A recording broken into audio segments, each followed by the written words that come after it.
Assalamualaikum warahmatullahi wabarakatuh. Kami dari kelompok 10 akan mempresentasikan hasil kerja kelompok kami, yaitu bab 14 yang berjudul konflik dan negosiasi. Sebelum saya memulai presentasi, izinkan kami memperkenalkan anggota kami terlebih dahulu. Yang pertama ada saya sendiri, Enggar Bowo Prakoso, NIM B11 2019 06113. Ada Adi Luhur Triatmaja, NIM B11 2019 06108. Zayan Husni Imawan, NIM B11 2019 06111. Satriawan Eka Putra, NIM B11 2019 0590. Maulana Niki, B11 2019 06103. Untuk yang pertama ada definisi konflik.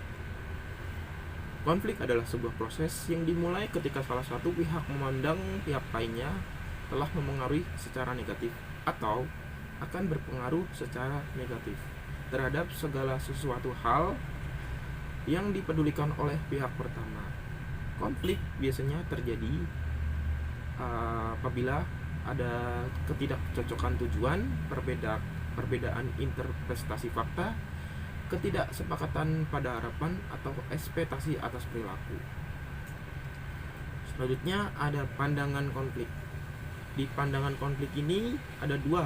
Yang pertama ada pandangan tradisional, yaitu keyakinan bahwa konflik berbahaya dan harus dihindari. Dalam pandangan ini berhubungan pada kekerasan, kerusakan, dan berbagai macam hal konotasi lainnya. Sedangkan pandangan interaksionis yaitu menyatakan bahwa konflik bukan sekedar sesuatu kekuatan positif dalam suatu kelompok, melainkan juga mutlak perlu untuk suatu kelompok agar dapat berkinerja positif. Di sini ada dua konflik, yaitu konflik fungsional dan disfungsional. Konflik fungsional ini mendukung tujuan kelompok dan meningkatkan kerja. Sedangkan disfungsional ini kebalikan dari fungsional, yaitu malah menghambat kinerja kelompok. Konflik yang pertama, konflik tugas. Konflik tugas mengenai isi dan tujuan pekerjaan. Kedua, konflik hubungan, berfokus pada hubungan antar pribadi. Yang ketiga, konflik proses, bagaimana menyelesaikan segala pekerjaan yang akan dilakukan. Lanjut, lokus konflik. Cara lain untuk memahami konflik adalah dengan mempertimbangkan tempat atau kerangka di mana konflik terjadi. Terdapat tiga tipe dasar. Yang pertama, konflik deide adalah konflik antara dua orang. Yang kedua, konflik intragroup terjadi dalam suatu kelompok atau tim. Yang ketiga, konflik antar kelompok adalah konflik di antara kelompok atau tim. Konflik suatu proses yang memiliki 5 tahapan, yaitu pertentangan yang berpotensial atau ketidaksesuaian kesadaran dan personalisasi niatan, perilaku, dan hasil. Tahap pertama itu pertentangan yang berpotensi atau ketidaksesuaian, kondisi yang mendahului komunikasi struktur variabel pribadi. Kemudian tahap kedua itu kesadaran dan personalisasi dipandang sebagai konflik atau dirasakan sebagai konflik. Kemudian tahap ketiga itu niat untuk menangani konflik itu yang pertama persaingan, kemudian berkolaborasi, yang ketiga mencurigakan, yang keempat menghindari, yang kelima mengakomodasi. Tahap keempat perilaku, konflik terbuka, misalnya perilaku para pihak, reaksi orang lain. Terus tahap kelima hasilnya itu meningkatkan kinerja kelompok, menurunkan kinerja kelompok. Terus kemudian negosiasi itu proses pertukaran barang atau jasa dan berupaya setuju dengan nilai tukar di antara dua atau lebih pihak. Perundingan distribusi negosiasi yang berupaya membagi sumber daya yang jumlahnya tetap, situasi menang kalah. Perundingan integratif mencari satu atau lebih kesepakatan yang dapat memberi solusi kemenangan bagi kedua belah pihak. Negosiasi distributif versus integratif. Ciri-ciri negosiasi sebagai berikut: sumber daya tersedia, motivasi primer, kepentingan primer, fokus pada hubungan. Lalu negosiasi distributif, jumlah sumber daya untuk dapat dibagi tetap. Lalu saya menang, Anda kalah. Lalu saling berlawanan dan jangka pendek. Kemudian untuk negosiasi integratif, jumlah sumber daya untuk dapat dibagi sesuai dengan pihak yang bernegosiasi. Saya menang, Anda menang.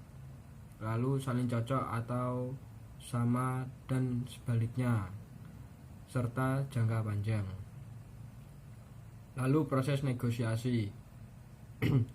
Persiapan dan perencanaan menjadi penentuan aturan dasar, lalu menjadi klarifikasi dan justifikasi. Kemudian tawar-menawar dan problem menjadi penutupan dan implementasi. Kemudian selanjutnya, perbedaan individu dalam efektivitas. 1. Sifat kepribadian. Sikap pribadi dianggap paling mempengaruhi dari sebuah negosiasi, di mana ada kecenderungan bahwa orang yang mudah untuk setuju seringkali merupakan sasaran empuk dalam proses negosiasi. Kedua, suasana hati atau emosi. Karena dapat mempengaruhi proses dan hasil negosiasi tergantung pada konteks situasi yang dihadapi. Seorang negosiator yang pemarah pada umumnya dianggap mempercepat konsensus karena pihak lainnya percaya bahwa konsensus lainnya kedepannya tidak bisa dicapai. Ketiga, budaya. Masing-masing negara memiliki budaya yang berbeda-beda dalam melakukan negosiasi. Dalam hal ini, kita harus memperhatikan aspek budaya yang perlu diperhatikan dalam melakukan negosiasi antar budaya adalah senantiasa mengedepankan prinsip keterbukaan dan memperhatikan dinamika aspek emosi dalam negosiasi antar budaya. Keempat, perbedaan gender. Gender seringkali disosiasikan memberikan pengaruh terhadap hasil negosiasi, di mana ada persepsi dan stereotyping dari jenis kelamin dan hasil negosiasi. Selanjutnya, negosiasi dengan pihak ketiga. 1. Mediator adalah situasi di mana pihak ketiga yang netral menggunakan penalaran, pemberian usulan, dan persuasi dalam kapasitasnya dengan fasilitator. Para mediator ini memfasilitasi penyelesaian masalah dengan mempengaruhi bagaimana pihak-pihak yang terlibat dalam negosiasi berinteraksi. Kedua, arbitrator adalah situasi di mana pihak ketiga memiliki wewenang memaksa terjadinya kesepakatan. Kelebihan arbitrator dibanding mediasi adalah bahwa arbitrator selalu menghasilkan penyelesaian. Kemudian selanjutnya, konsilator. Konsilator adalah seseorang yang dipercaya oleh kedua pihak dan bertugas menjembatani proses komunikasi pihak-pihak yang bersitegang. Seseorang konsilator tidak memiliki kekuasaan formal untuk mempengaruhi hasil akhir negosiasi seperti seorang mediator. Terima kasih.